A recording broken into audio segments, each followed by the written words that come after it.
сары сызык, сары линия баштагыдан дагы тыгынга себеп болуп атат. Биз ошо жолдо көп убактыбызды коротуп атабыз. Бир канча эле мүнөттө жете турган жерге биз эми сааттап жетип калабызбы деген шаардыктардын абдан бир мындай нааразычылыктары бар да.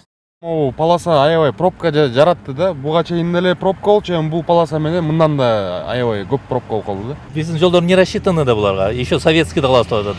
Они только свои интересы, деп автобустарды коюш керек да. А нас вообще не думают. Абдан ыңгайлуу болот. Бардык көчөлөргө чийсе ошол туура эле болот. Абдан жакшы болот. Мен колдойм аны. Эң туура нерсе.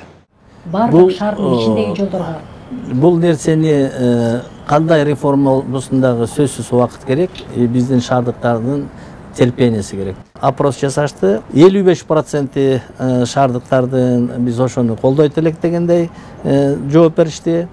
41% мунун кереги жок дегенди айтты. Туура ар кандай пикирлер болот.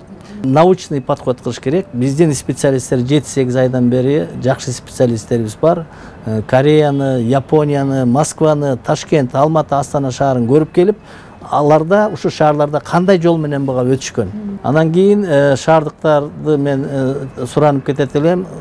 Урматтуу биздин шаардын тургундары, сиздердин баягы неудобство түзөп кандайдыр бир тоскоолдук болуп атса, муну туура түшүнүңүздөр. Биз канчалык мындай реформага эртерээк барсак, биз Бишкек шаары мындай ушундай тыгындардан кутулабыз. Эгер биз жок, биз баягыдай эле жүрө беребиз, баягыдай эле жолубуз боло берсин десек, биз бул маселени чече албайбыз. Биз ошол сары сызыкка азыр электротакси маселесин коюп атабыз. Электромобилдерди жашыл номер берип, ошол сары сызыкка түшөбүз. Алдагы бир топ пробка маселесин чечет, ошо линия бош турбай ошо менен кетет.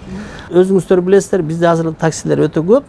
Ошо таксилерди дагы эгер лицензия алса, бизде сары сызыкка, велосипед менен жүргөндөр сары сызыкта. Мына ошондо жанагы сары сызыктын полосасына биз транспортту көбүрөөк кой беребиз дагы, анан кийин бир жагынан тартипке салабыз.